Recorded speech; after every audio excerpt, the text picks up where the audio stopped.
Hello, this is the Joel Fleischman Happy Hour Podcast, episode 97. I have with me Mike Werner from American Dream Builders. Go check him out online. He's got some cool stuff on his website. This is his second podcast with us. We just had him on as 91, and we said it was so good we're bringing him back, so welcome back. When you say so good, do you mean we had more than 11 listeners? No, I do not mean that. Okay, because I heard through the grapevine that it was like one of the lowest listened to podcasts you ever had. I always go back to this. Adolf Hitler had millions of followers. Jesus Christ had 12. Not on Twitter. 99 viewers. So the next person seriously? That's viewers. Of course, we're on multiple formats. But remember, Adolf Hitler had millions of followers. Jesus Christ had 12. It's quality over quantity always. So if one person gets anything out of this, I'm a happy man. That's actually how I build my house. Or the theory that I used to build my house is quality over quantity. That's Plus, I can't get customers, so I don't really have a choice. So, Mike, welcome back. Hey, thanks. Have we started? Because I have not gone through hair and makeup yet. We are going right now. This is live. Here's your beer. I got Busch Light today, Busch Lattes, and Drexel Light. Yeah, I checked. They're all warm. Nope, they're actually really cold. Yeah. You want one? No, I'm a beer snob. I only drink certain kinds. All right, very good. Well, cheers. I gave up drinking for Lent. Nice. So I am drinking at the Expo, so I do Lent with an asterisk. But that's okay. I don't know who makes the rules anyway on Lent, so I'm doing what I can do. Yeah. So I am a bubbly I call it, and LaCroix, a sparkling water snob. Talk about a snob. Probably crushing 6 to 8 of these a day, maybe more. Wow. Well, they don't cause cancer. Yeah, I don't know. I taste water now, and I'm like, so I have to pay more for my water because I'm such a snob. Oh, ridiculous. Terrible. It's a horrible habit. I agree. Yeah. Here we are. Yeah. But, so talking about hair and makeup. First of all, I love the shade of lipstick you have on. Thank you. I'm guessing it could be related to the bubbly. Maybe, yes. But how long ago did you decide to just take it all off? Because I've gone through phases of where it's like, maybe I'll just shave it all off. Right, related to my beard, or my head, if you will, right? Not my your other head, yes. Not other body parts. Shave other things off. Your back. Yes, correct. Also, my two boys have grown up doing my back on occasion, and that is funny. When they were weed eater. They got a little shaver. They got the electric shaver. I'm like, come on, you got to do Dad's back on the deck. So that's full transparency. It's really funny. And they never were like, my son Marcus is a big talker, and he probably is like a natural barber because they'll kind of whine about it, and I kind of go under, just kind of do my back, but like halfway through he'll be like, well, what's new, Dad? And he turns into like total shooting the shit about the Packers. I'm like, dude, you're like a natural barber. Oh, I'm almost done. Yep. I will admit that my wife shaves my back. Oh, there you go. And it's just like, why? They're blonde hairs. You can hardly see them. It's just the not pride like thing. some like Robin Williams. My God. Yeah. I'm not a gorilla it's either. Like he's got an ingrown sweater on. Yeah, did. All right, sorry. Pete. Yeah. So we had a 100-day beardathon contest in the year 2004 here, which was 100 days of beer growth for the 100 annual Camelsport Fire Department's volunteer picnic. Okay. So we did 100 days of beer growth, then we had a contest at the end who had the biggest beard and most original. So I kind of had some problems with my hair. I said, honey, I didn't tell my wife. I just walked out of the bathroom and I'm like, it was gone. I'm like, did it hey. yourself? Yeah, I did it myself. And I'm like, hey, it's the beardathon I wanted to see. And she's like, I kind of like it. I'm like, I kind of do too. And that was it. So it's been since 2004. Oh, wow. Early adapter. Nice. Me and Michael Jordan back in the day. So is part of the contest who had the most things stuck in their beard? Yeah, well, it was like originality, who had the biggest and longest, right? Again, it was all just volunteer, funny, over drinks. But like people dressed up. My dad went as an Amish fella. We had a guy that come as Moses, and he did have little baskets of, little bird nest in there and stuff, like literally stuff poked in there, like little animals. Yeah, that's cool. I bought more of the USA theme with my new shaved head. Nice. So, and my beard, when it comes longer, you'll be sadly to know maybe, or maybe happy to know, it does come in a reddish hue. So strawberry really blonde? Just red, gray, black. It's nasty. See, I get accused of being a redhead, which I don't see it, but my beard has a little bit of tint, and my son has the same thing, but my son, he couldn't grow a beard if he tried. It's sad. I mean, it comes in kind of. Did we do the Halloween thing last time when we were on? I feel like we did. Well, I wore a costume, but it wasn't really for Halloween. Right, but the best costume that I've seen in quite a while was a guy had a rope around his neck with a big loaf of bread, and he was a very, very redheaded fella, so he was just gingerbread. I love that. Loved it. One of my favorite Halloween costume ideas. That's pretty good. When I was in college, a friend of mine for Halloween had a Quaker Oats thing behind him with like a rope, almost like it was a tail, and we're like, what are you? And he's hauling oats Oh, that's pretty good. That was probably pre-Google. Oh yeah, for sure. Yeah, Yes. yeah. You could be. Well, you know how old When you I were, am, right? when you in were my 80s. But like before the internet, when you were creative, like it was really a wow factor. Oh, yeah. Now you know you stole it from somebody, which is still Right. great and phenomenal. There's great stuff out there, but Thanks, Instagram. yeah, right. Pinterest. But back in the day, like when you were also what we don't think gets talked enough about was the endless bar talk of random trivia. That was literally no one knew unless you like went to the library. Right? Oh, right, Like yeah. what was the number for this Packer, or how good was Brett Favre, or how many touchdowns? These random stuff that guys would throw out at bars. Yes. Even music lyrics, which is crazy. People really didn't know lyrics to music unless it was on the back of the CD. And now it's also, Yeah. but like you would sit and debate a song at the bar. I vividly remember that. But especially trivia, especially sports trivia, you would debate it for weeks. Nobody actually knew. So what kind of music do you listen to? Crazy, interesting topic. I listen to, right now, I'm going to the Zach Bryan concert, which will be my first concert in years. I'm really into that kind of like Zach Bryan-y country stuff. That's kind of what I listen to right now. Zach Brown or is that Zach Bryan, which would be like Zach he Bryan, Chris newer? Stapleton. Oh, Yeah, Chris the newer, Stapleton, him. yeah, the newer He's country awesome. guys, Larry Fleet, like those new raspy country Okay. guys. Yeah, Chris Kind Stapleton. of like almost going back to true country in some ways. Yeah, very much like more like Zach Bryan's almost like a poet. Oh, wow. His songs are pretty poetic, but yeah, very I'm a big fan of Larry Fleet. Like, yeah, kind of Johnny Cash-ish, whatever, Waylon Jennings kind of guys, but they're the new age guys. Like Luke Combs I'll do, but like the further country pop I'm not into. That just started last summer out of the blue. Literally, I look like a country guy, I work at a lumberyard, small town. I've been trying to be a country guy my whole life. Never was. I always was a black man trapped in a white man's body. I like R&B, rap. The 90s rap was all good to me. I like Pitbull, all over the board. I love cover band songs. Cherry, Cherry, Nelly, yeah, for sure. Nelly, love Nelly. But Cherry, Cherry, Brown Eyed Girl, like a sucker for all those songs. Yeah. Total sucker. Red Solo Cup, love it. Cherry. How about yourself? Are you talking Neil Diamond, Cherry? Yeah, that's love all a great that. song. Yeah, I have and that on my phone, I say this: actually. That's a anything rockin' song. a white tent with a red solo cup and whatever that band's playing, I'm probably a fan of that song. Speaking of, have you? How about yourself? I would say I'm heavily into boy bands. Yeah. Did you know that I used to be a backup dancer for NSYNC back in the late 90s? Oh, that I don't believe. But I love NSYNC. How can you not? I did know the entire. I actually did most of the choreography for that video. I also don't believe you. But We are a video right now. Go to show us. we Just just a small room. Otherwise, we just did a video which you can check out somewhere on the internet. Will be of Question Everything. So we're in question. But I did NSYNC bye bye. Google it. True story. Give Mike NSYNC one. bye. True story. NSYNC bye bye bye. I knew the entire video routine, Right. which I would bring out at the dance floor at random bars, and honestly, This is was last pretty impressive. weekend, or I can do it okay now, but I cannot. I'm not as good at it. you're as I talking used to back be. when it was actually fresh? Yep. Okay. Bye bye. Nice. Yep, I knew every move. It was great. It was Nice. great. I had to No, study the video. So I guess I am more of an 80s rock, and that's my era. I grew up in the 80s. Like so. AC/DC, Yeah, Motley. AC/DC, Foreigner. I like Motley Crue. Best concert you ever saw?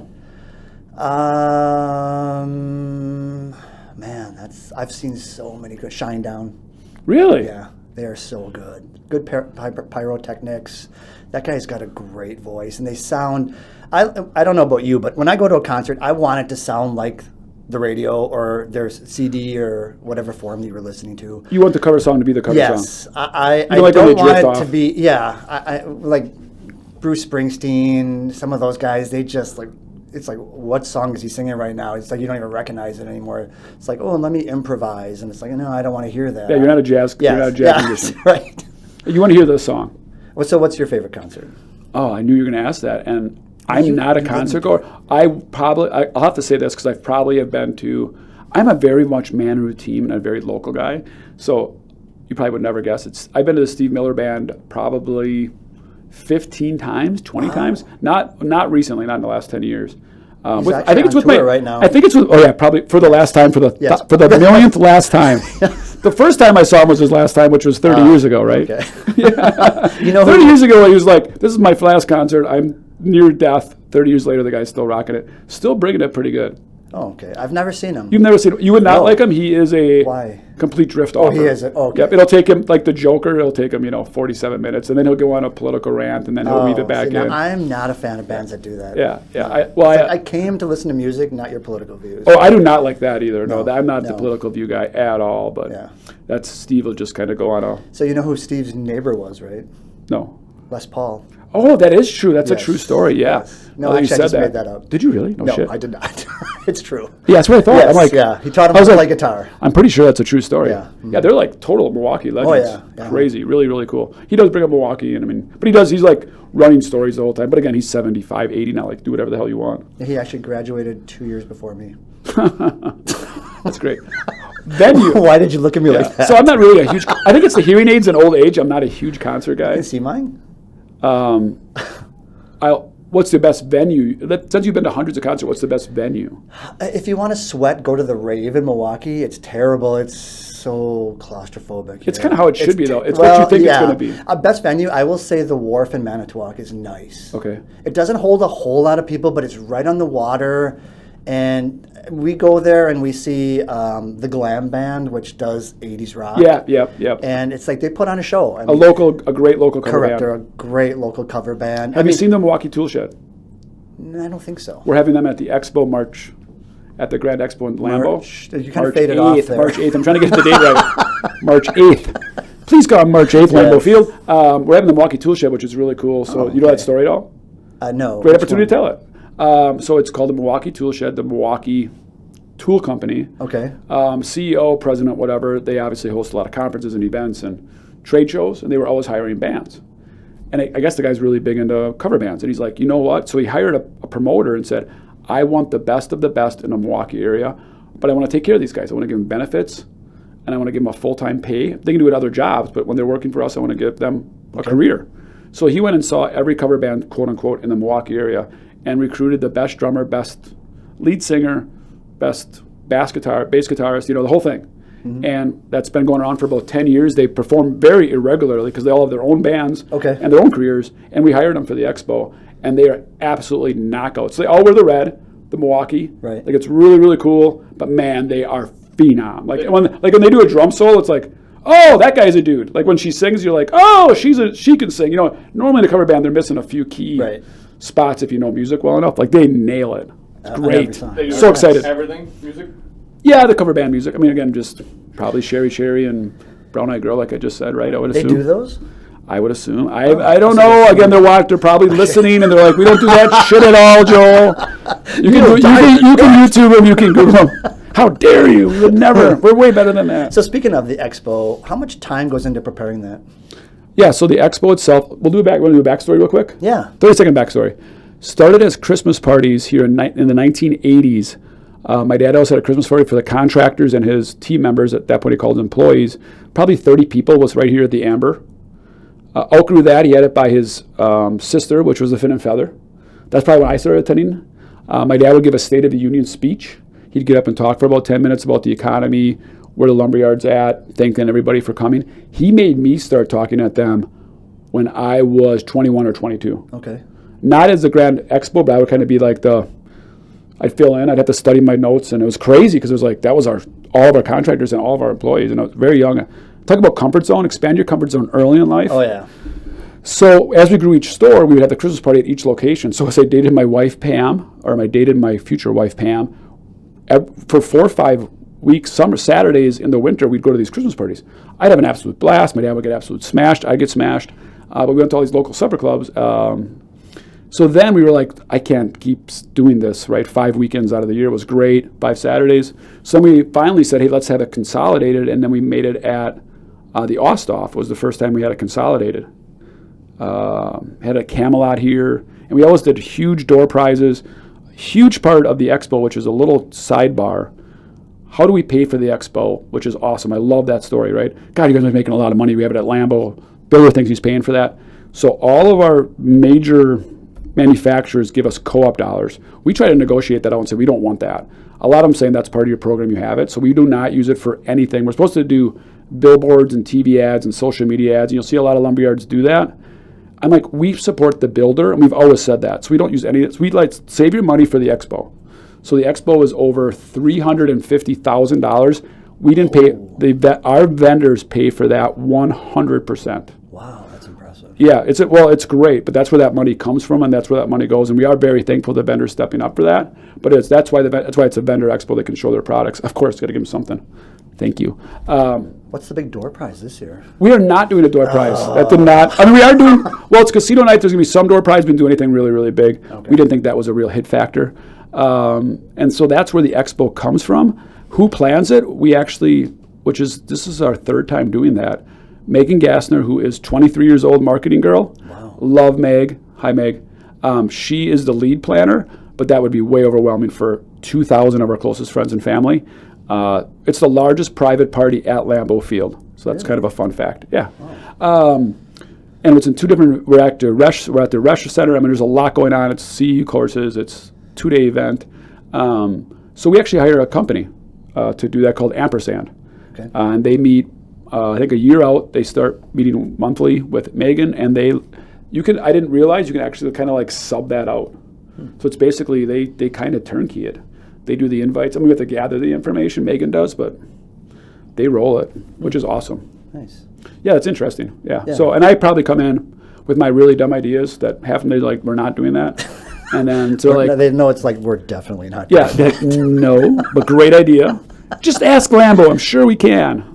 Like, So I'll do a walkthrough once. I probably literally put 3 hours into the whole thing, through the course of 2 years. Wow. Just as an overview of like, just making sure I don't show up and I'm like, WTF is that? Like what?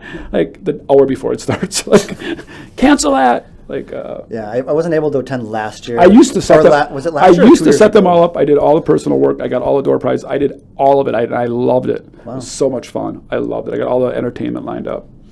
Yeah, so we're having characters. We're having art characters this year. The artist guy's doing caricatures, right? There. I'm saying that right. Yeah. Well, I butchered it a little bit. Thank you. There'll be characters there who will be Characters. Overrated. We are. I'll leak this out because the 99 people that watch this. So we are having a luncheon speaker with. I was going to be the luncheon speaker, and I actually have a friend that is going to help me, and his name is Jay Love. Jordan Love, right? Oh. But his name's actually Jim Love, and he's a Bears fan from Chicago. So that was going to be the intro. Like, hey, we found Jay Love. The Packers said we have this guy, Jay Love, and it was really inexpensive, and we're on a budget, so we hired him. Well, here it turns out it's Jim Love, and he's from Chicago, and he's a Bears fan. So can you get him to wear Love? Jay kind of got to, right? Yeah, you should, and actually have him have a hat on and back in. And then throw it, and then when he throws, it just is this wobbly duck. Hey, stand up in the back, and it just So yeah. Did you hear about Boomer Come see J Love. Boomer Esiason's show over Motivational Super Bowl speaker. week? So Boomer Esiason's team, this pod guy. Great Bengals costume. Great one. He set up an interview with Randy Moss, but there's an NFL writer who's big into horse racing, whose name is Randy Moss. And when his bio, it says, NFL, blah, blah, blah, books him, sets it all up, and they start digging the day of, and they're like, so, who we got today? He's like, we got Randy Moss. And he's like, I don't think we, he's like, no, we got Randy Moss. They're like, dig into it. And he's like, guys, they're like, yeah. And he literally booked the wrong Randy Moss for the show. That's great. Yeah. But like the Jordan Love, Jim Love, like. We're not going to tell Mike that it was actually Mike Wannabe, right? Or I'm quite the wannabe. It was Mike Washburn out of Okachi. Hey, there's Mike Werner episode. You're out here again. Great. Everyone's going to love the second time for sure. Yeah. Could he possibly be more boring? Mike Washburn, Marcus. Do you have any good stories of working for your dad? How old were you when you first started working for your dad? Worked for my dad. My dad's opened up in 1985. I started in probably 86, 87. How old were you? 12 to 13. Okay. Worked for $1 an hour. So I came in to work with my dad and left with my dad. What was minimum wage, you think? About $2.25, $3. And then I was actually on payroll at about $2 an hour. I got a little check from my mom. What? Have you ever gone back after him for You that? don't have no. It's the Amish law. I call it. They can pay. You pay your kids whatever you want. So it's my funny story. You actually got paid more than my dad. My quick little funny story on that was like I didn't grow up doing cartoons or anything like that. You probably didn't either, because I was always at work on Saturday mornings. And anyways, I was saving up for a parakeet, and at the hardware store. I know, weird, right? But so anyways, I remember going to the hardware store like when I was like 13 years old, right? And I'm like, I'm gonna get this freaking parakeet. This is gonna be sweet. Start doing the math of the cage, the bird, the food, and I'm like, that's like 14 Saturdays. I'm like, no parakeet is worth 14 Saturdays, right? Plus, if you like girls, you're not going to want to pair. And so when I was probably the funniest story or weirdest story, when I was 18, people would always ask, we have kids, hey, what are you going to do when you grow up, Joel? I'd say, and I really always said, all I know is 3 things. I'm never going to school in Oshkosh, because that's where everybody goes for college. I'm not living around here, and I'm sure the hell not working for an old man. That was my running joke. My kids go to school where I went to school. I ended up going to University of Oshkosh. And, of course, I've worked here my entire life. So all 3 of my goals at 18, my absolute truths in 18, not goals, the things that I knew were truthful, the only 3 things in the world I knew were those 3 things, none of them panned out. We have such parallel stories then, because my dad started not American Dream Builders, but my dad started Werner Homes, which is where my brother works. But, growing up, it was like, I thought to myself, I don't want to work for my dad. At the time, he built houses and he also had a car dealership. But it's like, you know what, I'm going to go off to college. And my goal was to go to UCLA and go to film school. But my dad says, well, you can go to any college you want as long as it's Marquette. And you can take any major you want as long as it's business. So I went to Marquette and got a business degree. My parents said, we will help you with college, which just meant all they did was pay the tuition, which was I'm very, very grateful for. Right. But I had come up with the rest of the amount. They said they'd pay for any tuition in Wisconsin. They trapped me by saying we'd pay for any tuition in Wisconsin. If it's out of Wisconsin, you pay 100% for yourself. Yeah. So I was like, okay, so Alabama and Florida State's out of the question. Unless you get a football scholarship. And that died when I was 16 or 14 when I realized it's not going to happen. Yeah. No, going into my senior year of high school, I averaged about 20 points a game and 10 rebounds a game my junior year.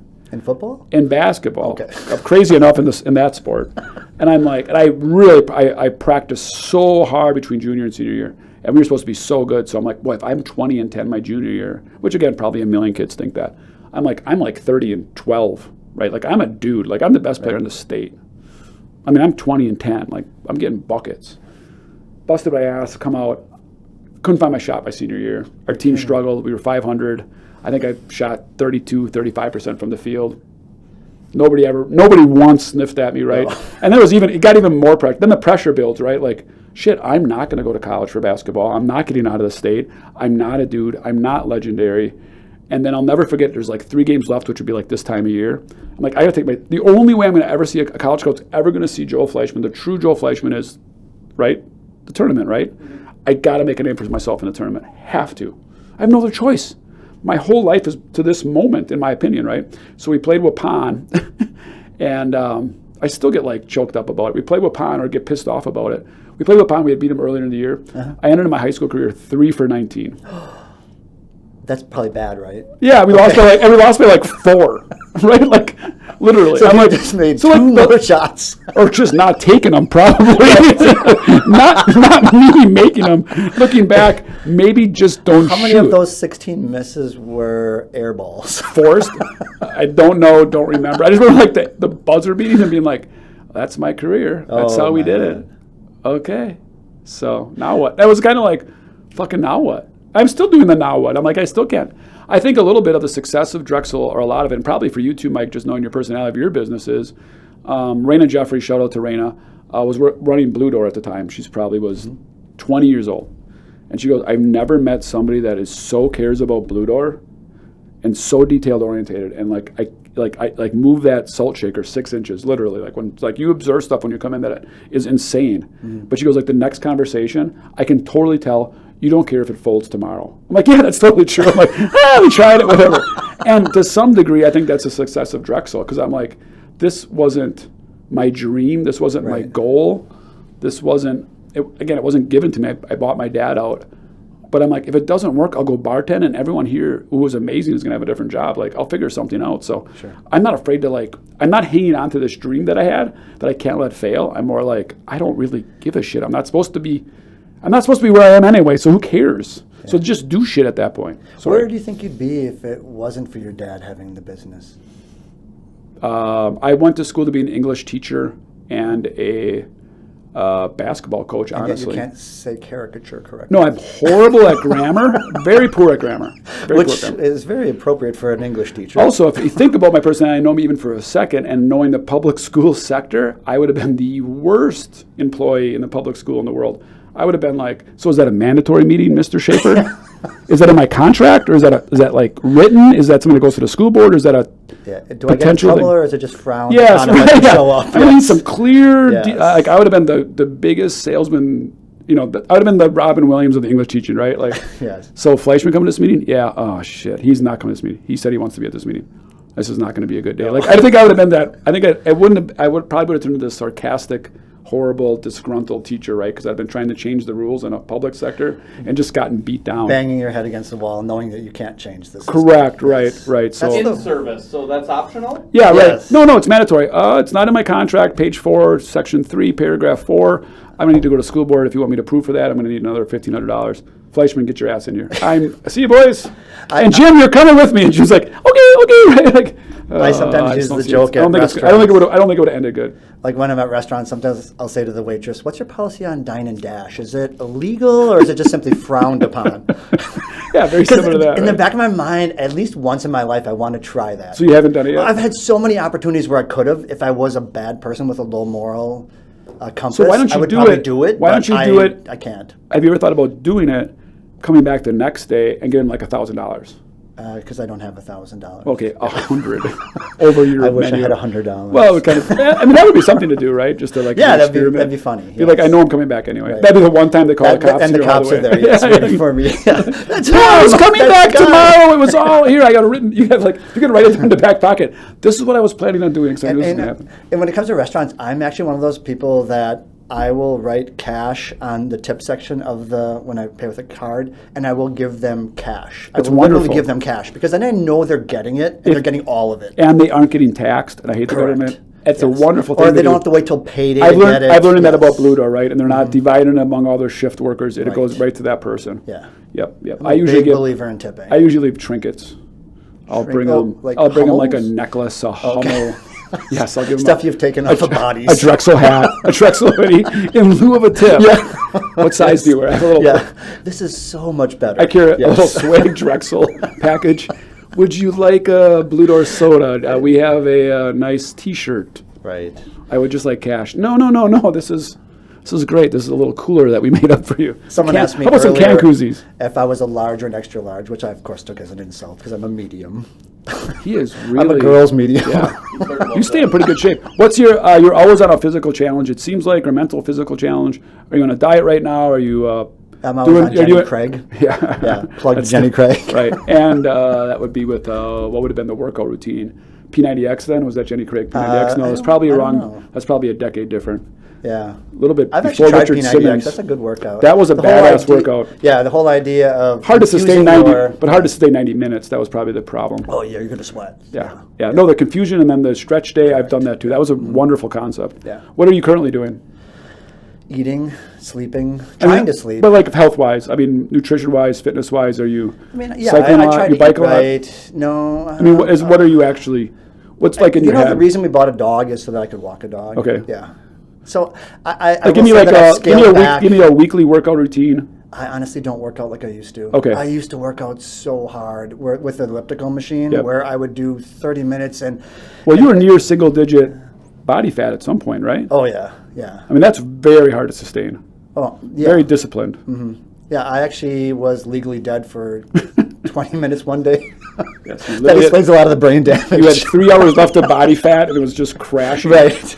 My body has nothing to eat out on its own. Yes, years, right. So I Your could never organs, your survive organs on were an being island, eaten yeah. just from your healthness, Right. your fitness, wellness. What about you? What do you do? Um, Did you say your wife has her own? yeah, she has her own gym. Shout out to Gym? Pam and Kelly. The partners are Try Fitness in Kewaskum. So that is, I call it like HIIT, high intensity sure. workouts, Right. boot camp style, weights, cardio. They do have cycle there, so I'll spin on Fridays, iron cycle sometimes, and kind of do that. And right now I've been rucking, so putting on that. I have a backpack with a bunch of books and hike that. So I'm kind of like Books you've ever read? Never read. literally. I just looked what I threw in there last week. Comic books? No, there was 2 Bibles in there. I'm like, all right, I'm loaded. Good for me. I at the time I remember just Old throwing them in Testament or there. New Testament? Yeah, correct. No, there was maybe 25-pound backpack. Nice. Anyways, I'm either all in on fitness or I'm just maintaining. See, Right, I'm maintaining right now. Yeah, like you're like me, I think. Like I go from complete obsessed OCD, which I just hit So I kind of hit rock bottom, which was like 3-4 weeks ago. I took a in-body fitness test because that's what my wife has there, and I just thought I'd see where I was at. And I was at 20% body fat. Haven't been at 20% body fat probably in 10 years. I was like, oh shit, and it clicked in my head, and now I'm absolutely psycho. So I am doing like double workouts. I'm not touching carb. You know, I'm on 200 grams of protein a day. If you don't know how much that is, that's like 34 eggs. That's fucking nuts. Like 5 small meals. Like I'm completely stuffed all the time. But like my brain, once it goes. But how many meals a day? 5. That's 5, like 5. Okay. Like right, you got to spread that 200 grams out. Yes. Like I'm doing everything. I got collagen. I got creatine.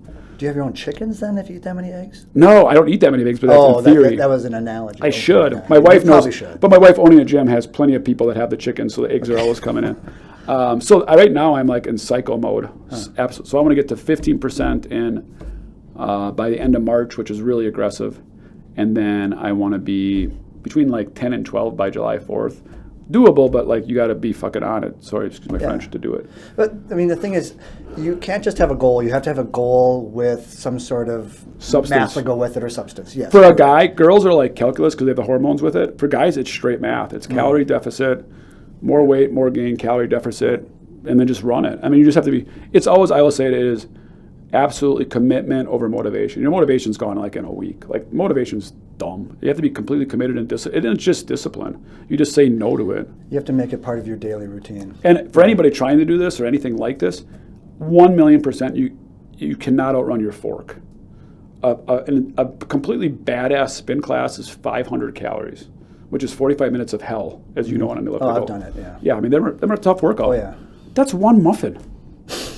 Like, shit, you can't outrun your fork. You can't be like, well, I work out, so, and that's what, when I kind of put on weight, that's where my brain goes. I work out, thus I can have beers, thus I can have 4 pizzas. Yes. And it's always a slippery slope because once you start going there, it feels pretty good. And you're like, I do work out. I do look better than my buddies. And you're like, and again, not that I look bad, not that I needed to do that, not that I'm trying to be ego and pride, but that right now I'm on a nuts mission. My issue is I have body dysmorphia. So I'm thin, but I look in the mirror and I see a little bit of a roll in my stomach, and it's like, oh, that's disgusting. And my wife's like, well, are you kidding me? And this is Wisconsin, so everybody's overweight. Right. So, yeah, I mean, in reality, I should look at myself and think, wow, you should be happy with what you have. Correct, right. And the thing is, I worked out at a point where I was lifting every single day. Not that it shows, but I was lifting every single day, never taking breaks. And then people would say, oh, no, you have to take a break every other day. And it's like, well, yeah, but guys that do concrete work or guys that, they don't get every other day off from their job.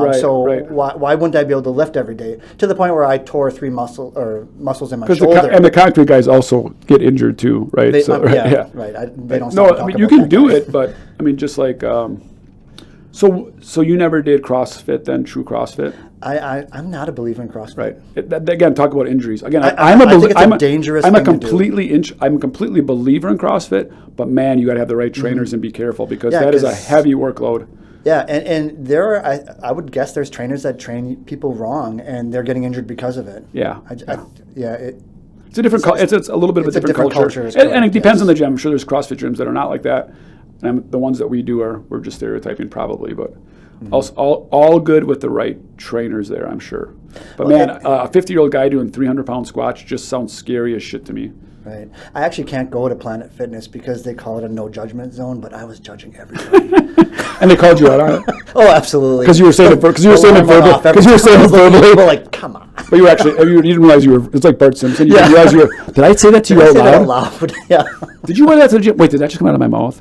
Right. Well, you have several different kinds of people at the gym. You have the people that go there just to be seen. You have the people that go there just to talk. It's their local bar. My wife has a ton of customers. They're addicted to working out. And it's their social network, which is totally fine. They're not at the bar, right? So I get it, but they're addicted to it, and it's a social scene. Yeah. Super good. I'm glad you have friends at athletic fitness. I always say that, what are you here to exercise? Just your jaw? Yeah. Which is, again, I guess fine. I mean, it is what they are. But just don't sit on the machine. And then there's just people that are there just to work out, like the opposite. Oh, yeah. Earbuds on, pissed at the world. Yes. Like they're just getting out some demons. All right, we are at that time, crazy enough. Big giant billboard. You get another opportunity at it. What do you put on it and why? So what's the meaning behind that question? I guess I walked out of the last meeting, and as I'm driving home, I'm thinking, What does a normal person say to that? Because I guess I was stumped by it. Yeah, no, it is a stumping. It's a question that you would never heard before. I stole it from Tim Ferriss, who wrote the Tools of the Titans and Tribe of Mentors. Okay. So he got out of college or in his early 20s. He kind of suffers from, he was like almost like the original podcaster. But he said, I'm going to interview the top 100 people that I believe are in the world successful, from Arnold Schwarzenegger, all different walks of life. And he wrote the Tribes of Mentors. Yep. And it was 4-hour work week. Yeah, and 4-hour work week. And he ended up weaving in the common themes of the 100 people. Okay. One of the traits, just different traits. Of the 100 people that he interviewed, a lot of them say they listen to the same song over and over again. He didn't try to judge. Again, he was just a podcaster listening. But so many people just say, I just put repeat with one song. I'm like, oh my gosh, I do that. Doesn't mean I'm a king. But so in his interview questions, he developed a certain style to get different answers out. And one of them he realized was the Billboard. You can even put up there, just Google like Tim Ferriss Billboard question. Very, very famous question. Just to kind of almost it's almost really saying, what is your life's mission statement? Okay.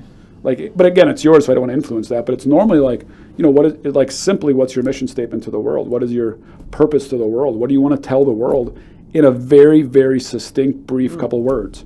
I think that's the goal of trying to get you to think.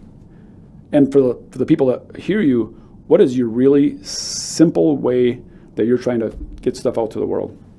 And mine has changed through the years. Like mine I would say continually evolves. Has, yeah. No, it's I everyone guess does. My philosophy is if you're going to do something, do it as best as you possibly can. I think we talked about the last one. When I build a house, I build it as if I'm going to live in it myself, even though I'm not going to live in it. But I build it as if I am, because I look at it as if I'm going to do this, I'm going to do it, so that I'm impressed with what I did. It's great when the customer's impressed, but I have to impress myself before I can impress a customer. Say that again. What was the exact line? If you're going to do something, do it as best as you can. Best you can. Yeah. I guess why I asked that question is I think, Marcus, you would maybe agree, I've always got great insight of how that person's brain ticks just by what they would put on there. And I am a quote person. I love mantras, I love quotes, and I think they always change. Again, I just said motivation's nothing, but I always have to have a mantra to add, even at work, right? I mean, I'm constantly kind of tweaking our team's mantra based on what I think it needs heard. I think there is something about that 3-word, 4-word mantra, and get insight from you too, right? Like, yes, you build a really good house. I call it the back of the cabinet. Your dad probably taught you that. That was a very craftsman thing. That's in the John Gordon book, right? Are you putting as much attention to the back of the cabinet that no one will ever see as to the front of the cabinet? That's a true craftsman. Yeah. That the back of the cabinet is absolutely perfect. That's beautiful. Love it, Mike. Thanks for coming on, buddy. Appreciate it. That was great. That was great. That was great. That felt like a podcast. Unlike the other